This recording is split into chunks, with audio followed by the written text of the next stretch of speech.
Everyone believed the Kennedys were perfect. Many people viewed them as America's version of a royal family. They had everything it seemed anyone could want: money, power, and charm. A picture-perfect dynasty that dazzled the world. But beneath the surface, something darker stirred. One by one, members of the Kennedy family fell to plane crashes, assassinations, addiction, scandal, and suicide.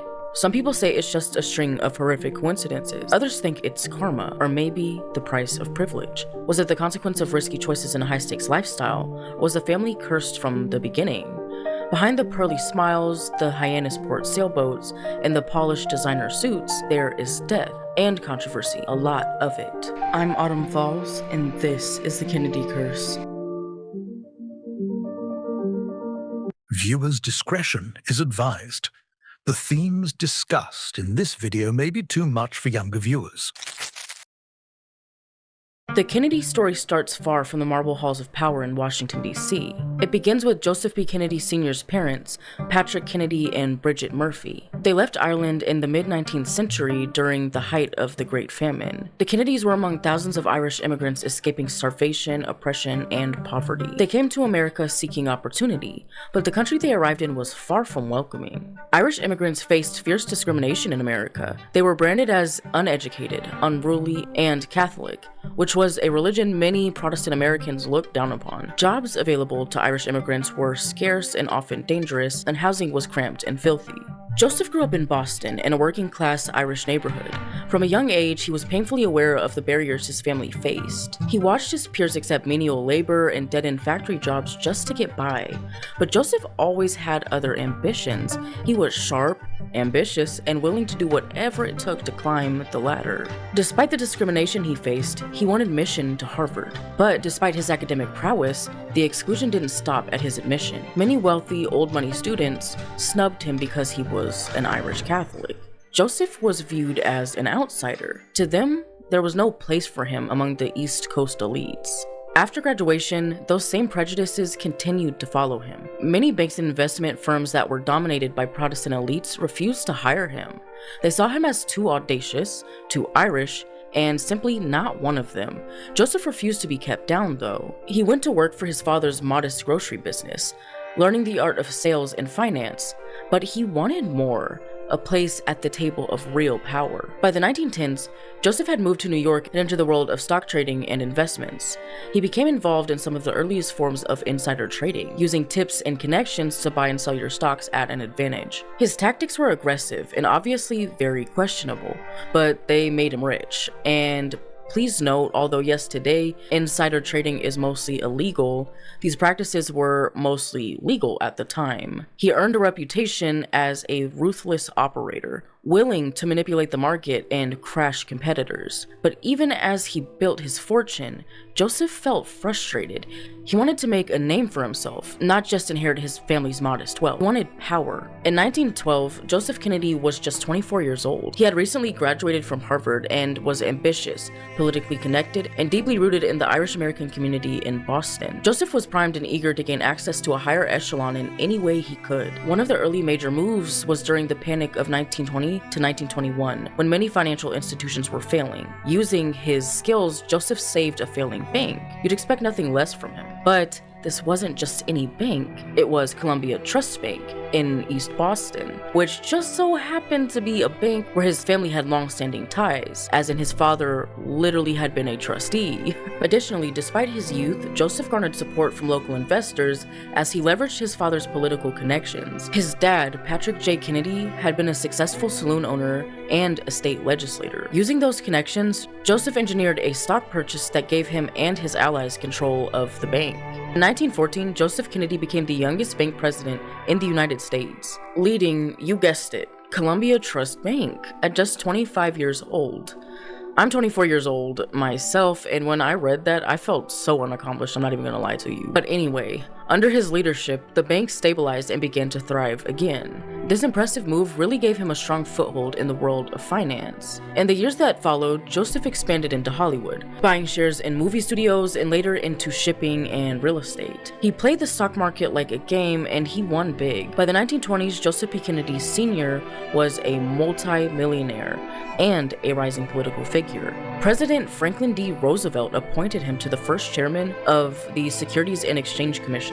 This decision was unpopular with many people. But why? Because Joseph was no angel. He made millions through exactly the kind of stock manipulation and insider deals that the SEC was now allegedly supposed to be stopping. But Roosevelt knew this. In fact, that's exactly why he picked him. FDR was actually even quoted in saying, "Set a thief to catch a thief," in regards to this, and yikes. So, as you can imagine, his time as SEC chairman was marked by conflict and controversy. Many believed he used his position to protect friends and punish enemies, blurring the lines between public service and personal gain. His ambition never wavered. He pushed his sons to succeed, sending them to the best schools, molding them into a political dynasty. But at home, Joseph's life was complicated. He married Rose Fitzgerald, the daughter of Boston's mayor at the time, in a union of two ambitious Irish Catholic families. Together they had 9 children, including John, Robert, and Ted, among others, obviously, who would carry the family into history. But Joseph was not faithful. He had numerous affairs, often ignoring Rose's feelings, obviously.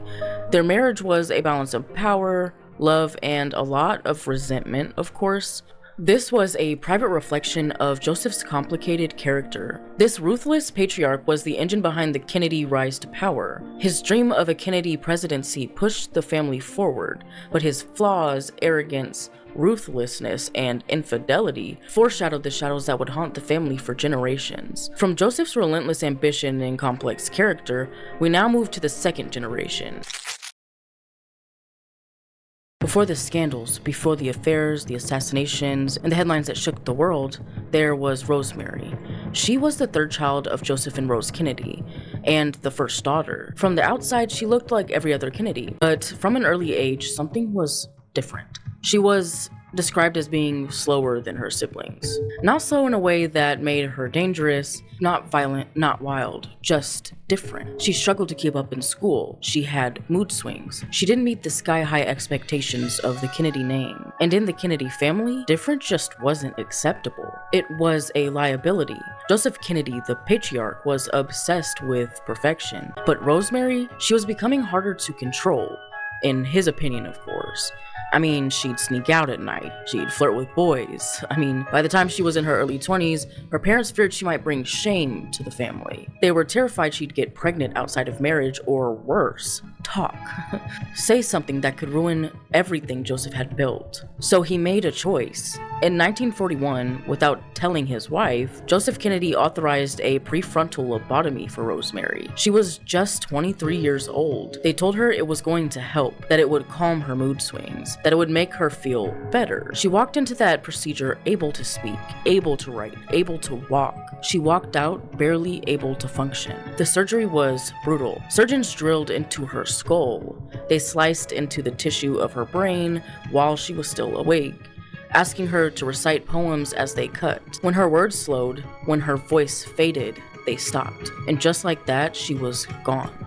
The real Rosemary, the vibrant, emotional, misunderstood young woman, was locked inside a broken body. Afterwards, she couldn't speak more than a few words. She could barely walk. She was incontinent. Her mental capacity dropped to that of a toddler. After forcing such an invasive procedure on his daughter, you'd think he'd check on his daughter, right? Well, Joseph Kennedy, he never visited her again, not even once. In an effort to explain Rosemary's public disappearance, her family told the public that she had become reclusive and started working with nuns, and also that she was happy. But the truth was hidden for decades. She was sent to St. Coletta's, an institution in Wisconsin where she lived in near total isolation. For 20 years, her siblings weren't even allowed to see her. She was the family secret, the stain they tried to scrub clean. And here's the most chilling part. Years later, letters Rosemary wrote before her lobotomy were discovered.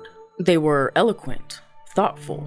She wrote about her days, her dreams, her frustrations. When people learned of these letters, suddenly the incapable and incompetent markers the Kennedy family had placed onto Rosemary were very questionable. There's evidence that she wasn't dangerous, and that she wasn't mentally ill in the way we'd imagine today, or in the way that Joseph described it to be. She was just different, basically, a young woman with learning difficulties and big feelings, in a world that didn't make space for either, especially at the time. And Joseph Kennedy didn't try to understand her. He didn't try to help her live a full life. He tried to erase her. And for decades, the world never knew she existed. When the truth finally came out, it shook the Kennedy image. The perfect, polished family with the Harvard degrees and White House smiles, they had sacrificed their own daughter to protect that image. John Fitzgerald Kennedy was born into privilege, no doubt about that. But his life?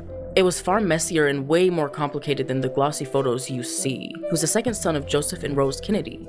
And from day one, he lived under a huge shadow, his older brother Joe Jr. He was the golden child, the family's chosen star. But here's the thing, John wasn't some flawless hero. He had serious health problems growing up. Terrible back pain, asthma, and a rare condition called Addison's disease that left him weak and often wiped out. Most people didn't know this because the Kennedys were masters at keeping dirty laundry locked away. Still, JFK was a gifted swimmer. At Harvard, he was on the swim team, pushing his body very hard, probably because he knew he needed to fight harder than everyone else just to keep up because of his ailments. Then came World War II. This is where JFK's story gets kinda wild. In 1943, he was a lieutenant commanding a small torpedo boat called PT-109 in the Pacific. One night, disaster struck. A Japanese destroyer rammed into his boat, splitting it in half and sending it to the bottom of the ocean. Some of the crew were badly hurt, and suddenly, John was faced with a brutal choice: give up or fight for survival. He swam with 2 injured men strapped to him, making his way to a tiny deserted island in the distance. No one was there, no rescue in sight, but JFK didn't quit.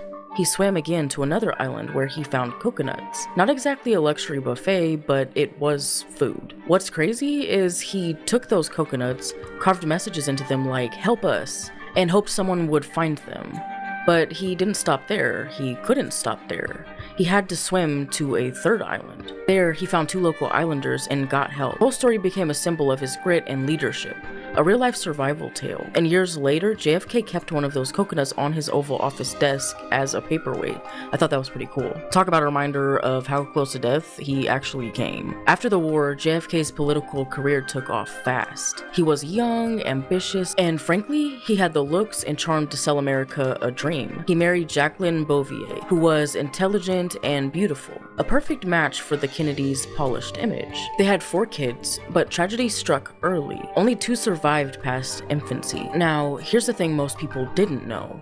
Their marriage wasn't perfect. I'm just kidding, I'm lying, everybody knew that. JFK was famous for his affairs and not just little flings. He was reportedly involved with actresses, socialites, and even women tied to the mob, allegedly. And then there was Marilyn Monroe, America's sex symbol, the bombshell blonde that lit up every screen she touched. Their alleged affair wasn't just gossip, it kind of became legend. And the moment that set it all on fire, the infamous night in May 1962, Madison Square Garden, Marilyn poured into a sheer, skin-tight rhinestone dress. She walked onto the stage to sing "Happy Birthday, Mr. President." It wasn't just a song, it was practically a striptease. Her performance was kind of breathless and sultry. The whole world could see there was something definitely between them. The press went wild. Jackie didn't attend that night. She knew. She had already known for a long time, and it's alleged that she kind of hated Marilyn, with a quiet, sharp rage. But Marilyn wasn't the only one. There was also a young White House intern, a teenager. Her name was Mimi Alford. She was only 19, fresh-faced, new, and super nervous, excited to be working in the White House, and that's really all she was thinking about at the time. But JFK noticed her, and he invited her to a tour. And that tour included the now closed White House pool, where she said she lost her virginity that night to the President of the United States. And that was just the beginning. Mimi became a secret mistress. She'd sneak into his bedroom, ride with him on trips, and was even asked, or rather expected, to perform sexual favors on other powerful men in JFK's circle. She said she was scared to say no. She was 19, alone, and the president made her feel like she didn't have much of a choice. To the public, JFK was still the polished family man with Jackie by his side. But behind the scenes, there was a network of staff and insiders who knew the truth, and no one said a word. The White House wasn't just a home, it was a stage, a playground. By 1960, JFK was running for president. At 43, he became the youngest elected leader in US history, and against all odds, the first Catholic president. His speech inspired millions. The new frontier was all about hope, progress, and change. But behind the scenes, his health was crumbling. The back pain was so bad, he needed regular shots just to function. He was on a cocktail of meds, hiding it all from the public. Still, he played the role perfectly. He was charming, strong, and ready to lead America into the future. Then came the day everything changed. The bright star of the Kennedy family and the country was about to be snuffed out in a shocking and horrifying way. November 22nd, 1963, Dallas, Texas. It was supposed to be a charm offensive, a political trip to win hearts before the next election. The weather was warm, the sky was clear, and the president rode through Dealey Plaza like a prince in a parade. He was beside Jackie. She wore a pink Chanel suit, one that would never be worn again. They were in an open-top convertible, slow and exposed. He was waving, smiling, and so was she. But then, a distinct crack, a sound that didn't belong in that picture-perfect moment. A bullet. It pierced his upper back, tore through his neck, and exited out the front. He clutched his throat, his body stiffening. Jackie turned to him, confused and terrified. She whispered, "Jack," but before she could say anything else, another shot. This time, it blew his skull apart. Blood sprayed, bones shattered. His brain, that same brain that gave dazzling speeches, remembered names, calculated policies, was now on the back seat. And Jackie didn't scream. She didn't faint. She climbed onto the trunk of the car. Her knees were slipping on her husband's blood. She wasn't running, she was reaching, grasping. She was trying to grab pieces of his skull, like if she could collect them, maybe he could still be saved. Maybe if she held him together, he'd wake up, but nothing would ever wake him up again. The motorcade sped off. A Secret Service agent jumped on the back of the car and shoved Jackie back into her seat. She clutched what was left of him in her lap. His face was unrecognizable. She held it anyway. They got to Parkland Hospital, but it was too late. His heart was still, and his head was destroyed. The president was declared dead at 1 p.m., 30 minutes after the first shot. 30 minutes that tore through a family and a country. And the pink Chanel suit that Jackie wore that day? She refused to take it off. It was soaked in her husband's blood and brain. They offered her fresh clothes, but she said no. She was quoted in saying, "Let them see what they've done." The man arrested for the murder was Lee Harvey Oswald, just 24 years old. He was quiet and odd. He was a former Marine. He lived in the Soviet Union, supported Castro, had no money, no power, and now he was about to become the most hated man in America. The official story? He shot the president from the 6th floor of the Texas School Book Depository. 3 shots, 1 rifle, all alone. But nobody really bought that. Not then and not now. Witnesses swore they heard gunfire from elsewhere. Some claimed they even saw smoke. The fatal headshot forced JFK's body to jolt backwards and to the left, but Oswald was behind him. That doesn't add up, and it never will. But the Warren Commission concluded that Lee Harvey Oswald acted alone. While many Americans doubt this, the back and to the left argument from the film JFK has been countered by ballistic experts who explain this movement can occur due to a neurological response. Then there's timing. Oswald was arrested, questioned, and 2 days later, shot live on television by a man named Jack Ruby, a club owner, connected and armed. He just walked in and shot Oswald like nothing. Now, the main suspect was dead. No trial and no answers, just more questions. In a country full of people who felt like they were being lied to. Was it the CIA, the Mafia, Fidel Castro, a military-industrial complex afraid JFK will pull out of Vietnam? We don't know. We might never know, but people knew something wasn't right. It doesn't feel like a rogue man with a gun. It felt like the system itself cracked a little bit. But back to Jackie, to the horror. She flew back to Washington with his coffin beside her. When she stood next to Lyndon B. Johnson for the first swearing in on Air Force One, her pink suit was still stained with his blood. She looked like a ghost. Her eyes were dead. Their son, John Jr., saluted his father's casket during the funeral. He was 3. He didn't understand what a casket was. He just did what they told him to. But that tiny salute, it broke the nation. JFK wasn't just a president, he was the president. The handsome one, the young one, the dream. And he didn't die quietly. He was butchered in front of his wife, in front of America, in front of the world. And somehow that day, the moment his head snapped back, the moment Jackie reached for broken bone, the moment blood soaked hope, that was the day the Kennedy curse carved its deepest scar. And it wasn't done. It would never be done. Robert F. Kennedy was the quiet one, the serious one, the one they called Bobby. He wasn't born with Jack's movie star smile or Joe Jr.'s swagger. He had a wiry frame, sharp eyes, and something colder behind them. But he loved hard, and when he chose a path, he didn't just walk it. He bled for it. From the outside, Bobby was the moral compass of the Kennedy family, a devoted Catholic, a family man, soft-spoken, sharp-dressed, the boy who'd grown up in a house of ruthless ambition, but somehow came out tender. But the truth was darker, more layered. Bobby had watched his father, Joseph Kennedy Sr., pull strings for power like a mob boss in a tailored suit. He watched Jack take the White House with charisma, war medals, and secrets, and he learned from both of them. At just 35, Bobby was already one of the most powerful men in America. As Attorney General, he went after the mafia hard. He tried to burn down the corruption that his own father may have flirted with, and the mafia hated him for it. They called him that little bastard and Runt Kennedy. But behind the clean-cut image, Bobby had his own war inside.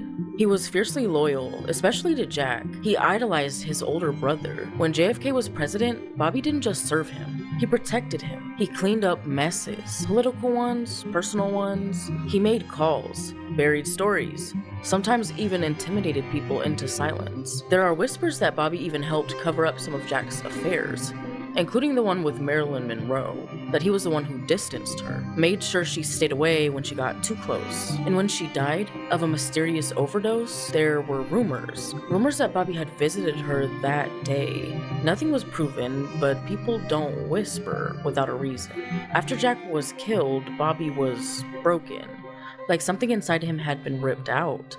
He would sit for hours in the dark, replaying the assassination over and over. He blamed himself, he was paranoid, depressed, and really isolated. He hated the new president, Lyndon B. Johnson.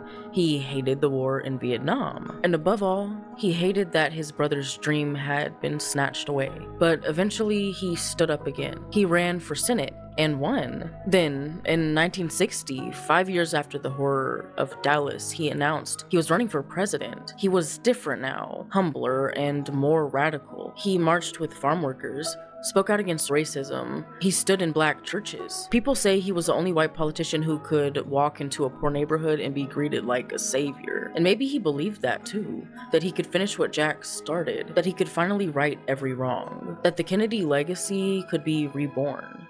June 5th, 1968, Bobby had just won the California Democratic primary. He gave a speech at the Ambassador Hotel in Los Angeles. He smiled. He said, "On to Chicago," and he never made it out of the hotel. As he walked through the kitchen to leave, a 24-year-old man named Sirhan pulled out a gun. He shot Bobby 3 times. Once in the head, once in the back, and once in his spine. Chaos and screaming. People scramble. They jump on Sirhan. He kept firing. 6 others were actually wounded. Bobby collapsed onto the kitchen floor. Blood started pouring from his head. He whispered, "Is everyone alright?" Those were his last words. A 17-year-old busboy named Juan Romero held Bobby's head in his lap. He cradled it gently, like you'd hold a child. The man who wanted to heal a broken country was now dying on the tile floor, next to metal trays and steam. He died 26 hours later, at just 42 years old.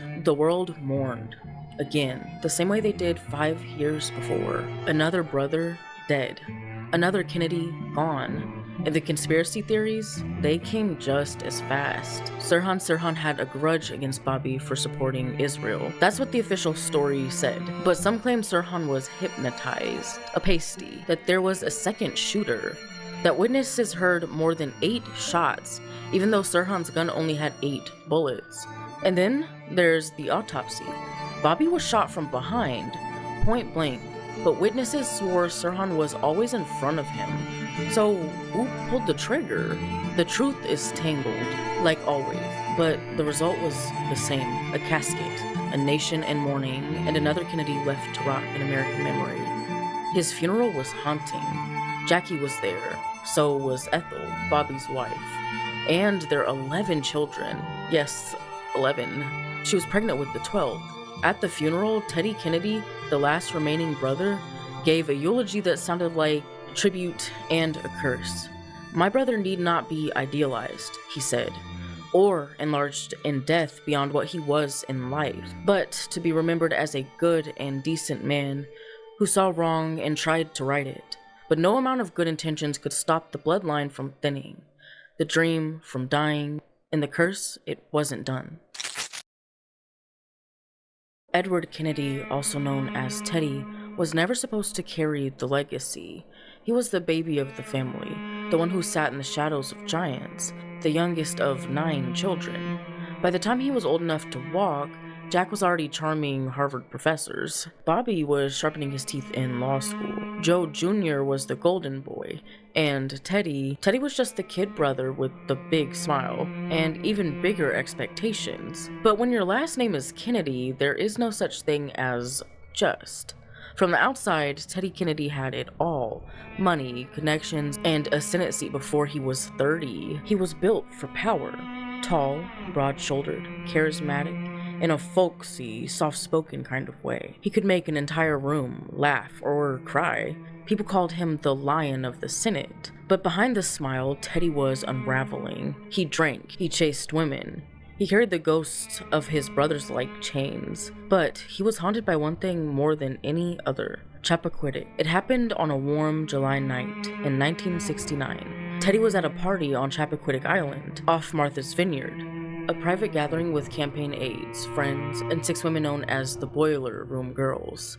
They were young, bright, and they worked on Bobby's campaign. One of them was 28-year-old Mary Jo. She had been very loyal to Bobby, devastated when he died. She was smart, serious, and very devout.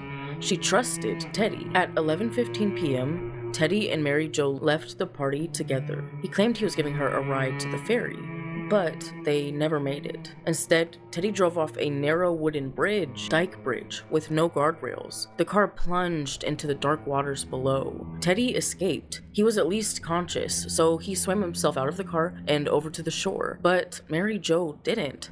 She was trapped inside a sinking car in the dark of night, fighting for air. But Teddy didn't really bother to help her. He didn't really know her. I mean, she wasn't family or anything.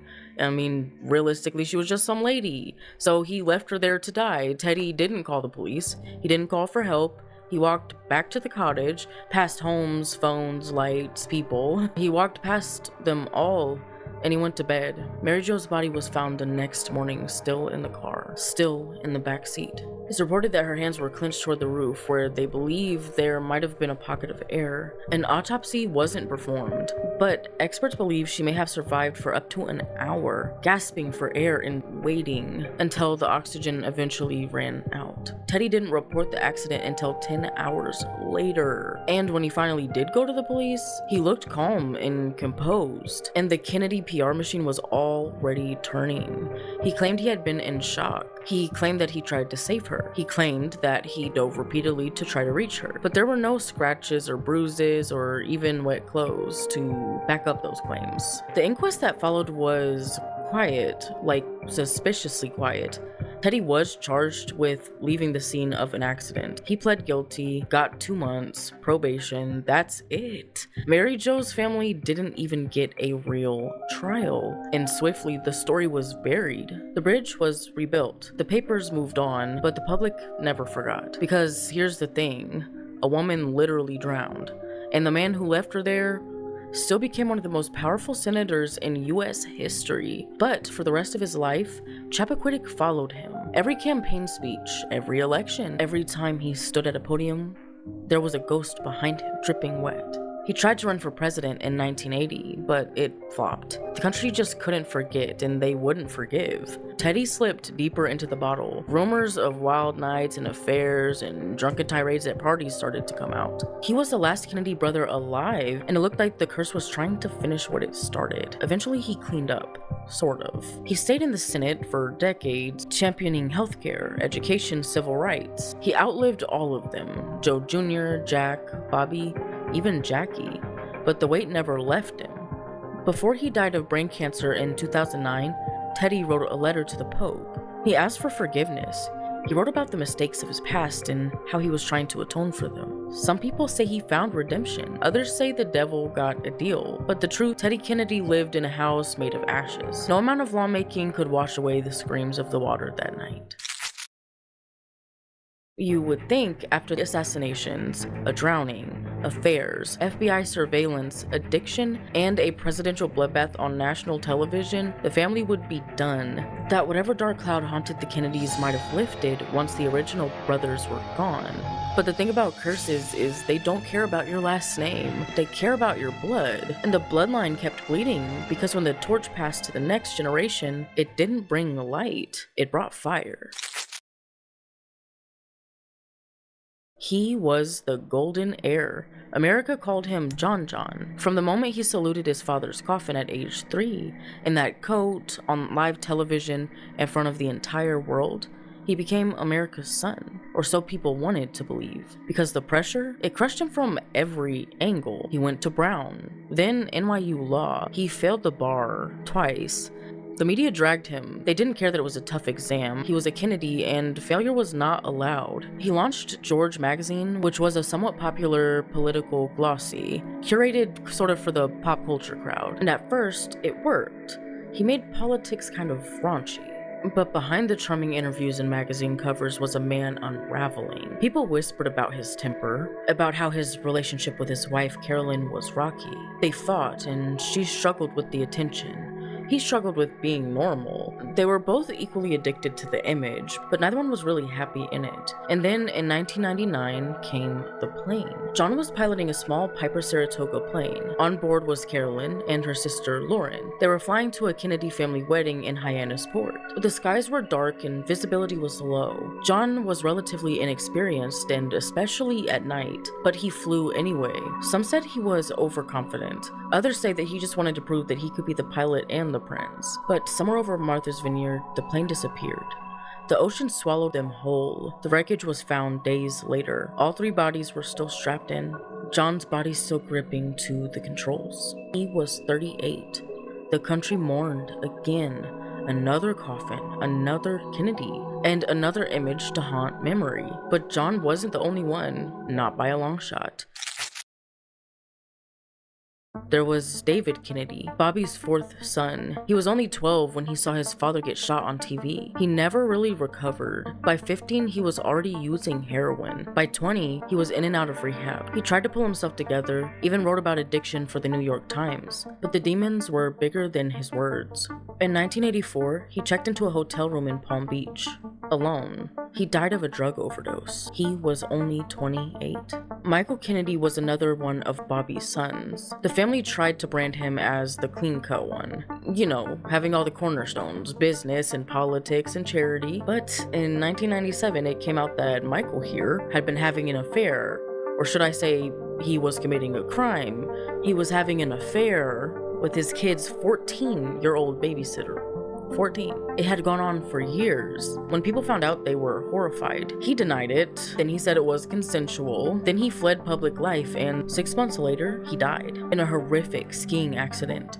He hit a tree at full speed, no helmet at all, and absolutely no warning. Cara Kennedy is Ted's daughter. She battled cancer and survived. After that, she seemed really strong. But suddenly, in 2011, she died after a workout. She was 51 years old. I know that one was very brief, but I wanted to include it just because that was pretty sad.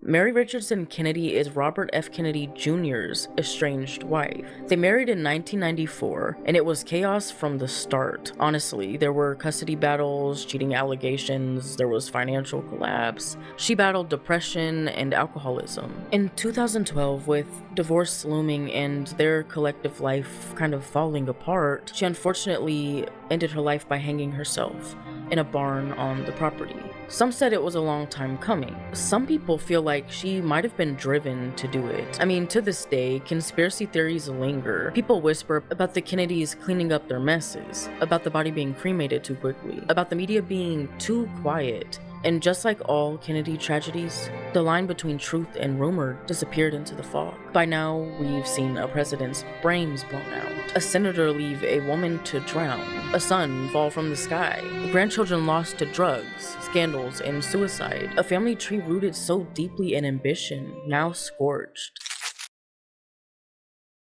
He wasn't supposed to be the headline, not this late in the story, not after the assassinations, the plane crashes, the overdoses, but somehow Robert F. Kennedy made sure the Kennedy name stayed in the news, and not for the reasons his father would have wanted. RFK Jr. is the son of the man who nearly became the president before he was shot in the head in Los Angeles. Raised in the smoking crater of grief left by Bobby Kennedy's assassination, young Robert grew up surrounded by mourning and power. Like most of them, he was the golden boy of a broken legacy. But Robert didn't grow into his father's shoes. He more so lit them on fire and danced barefoot through the ashes. In the 1970s, RFK Jr. lived like a man who didn't expect to make it to 30. Drugs, alcohol, and recklessness. He once told reporters he did every drug known to man. He dropped out of Harvard for heroin. In his 20s, he was arrested for possession at Rapid City Airport in South Dakota. Found with a stash of heroin in his bag, he was sentenced to 2.5 years probation and community service, because that's what justice looks like when you're born a Kennedy. RFK Jr. did eventually find his way into law and environmental activism, battling corporate polluters and becoming a hero in green circles. However, his lifestyle remained rather interesting, some might say. For example, he was apparently infamous among his classmates at Harvard for collecting roadkill. Yes, roadkill, skunks, possums, squirrels, or whatever. He'd collect animal carcasses and boil them in a pot in his dorm to clean their skeletons. He said it was for science, but everyone else wasn't so sure about all that. He didn't stop at the dorm. In New York City, RFK Jr. took his hobby to Central Park. Keeping the theme of insane animal stories, RFK Jr. himself spilled a wild secret, the secret of the mysterious Central Park bear. In August 2024, RFK Jr. dropped the bomb.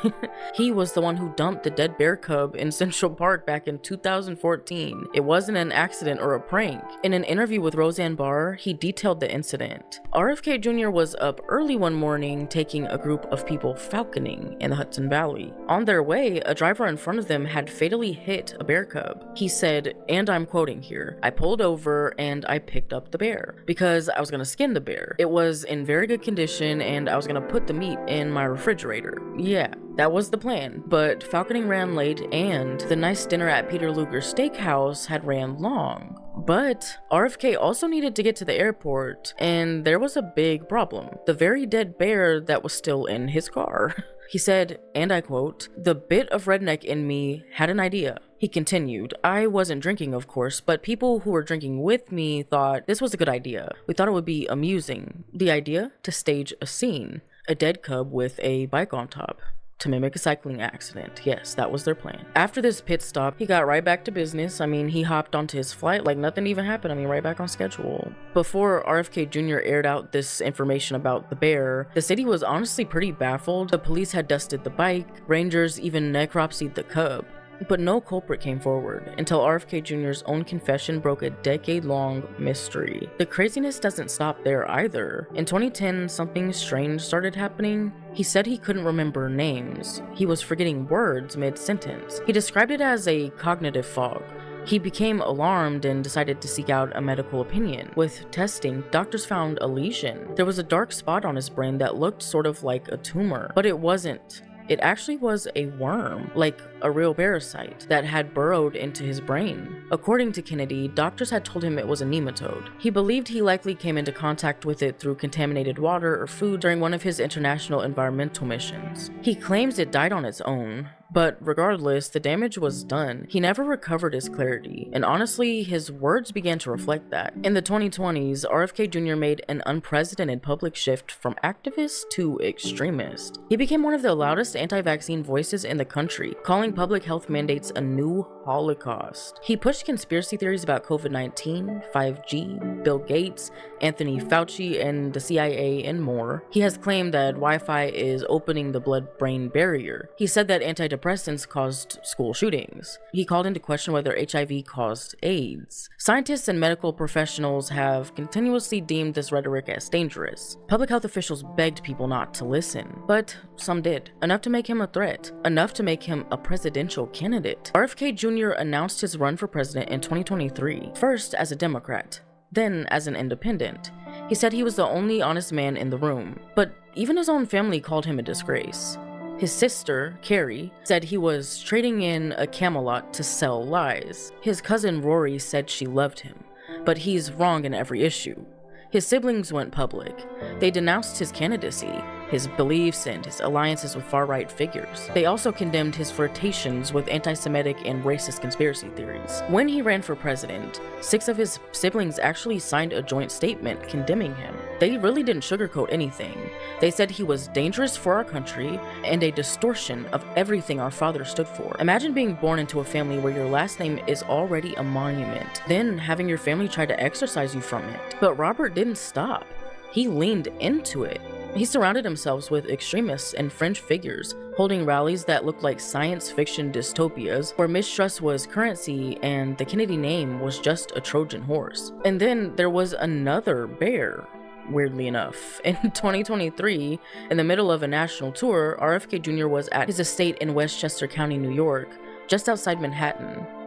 A massive black bear had just broken into his house, like no joke. It ripped through the screen door, smashed its way into the kitchen, and helped itself to a stash of protein bars, according to Kennedy. He also said his dog barked and scared the bear off. But the symbolism was lost on no one, because the bear didn't come to kill him. It came for the snacks. It was quite a spectacle, like the curse itself, but it wasn't loud. It wasn't violent. Some people joke that even nature wanted RFK Jr. to stop talking. Others say it was fitting that this chaos now followed him home. And maybe that's the real legacy. Not the worm in his brain, and not staged bear cub accidents in Central Park. Not even the bear in the kitchen, but the curse and the Kennedy name. The fact that no matter what he does, Robert F. Kennedy Jr. is a Kennedy, and it doesn't seem like this family gets quiet endings, only messy, public, burning ones. The Kennedys had the world at their feet, but the higher they climbed, the harder they fell. Plane crashes, assassinations, secrets that never stayed buried. But maybe it wasn't fate. Maybe it was a legacy built on ambition, but paid for in blood. AutumnFolls, thank you for staying with me while we broke down the dark details of this alleged Kennedy curse. And thank you guys so much for all the early love and support on this channel. I mean, this is only my second video and we're already at over 450 subs. More videos are coming and everything, but what do you think? Was it just a tragic pattern, or did their power always demand a price? Let me know what you think down in the comments. Please leave a like and don't forget to subscribe. See you next time.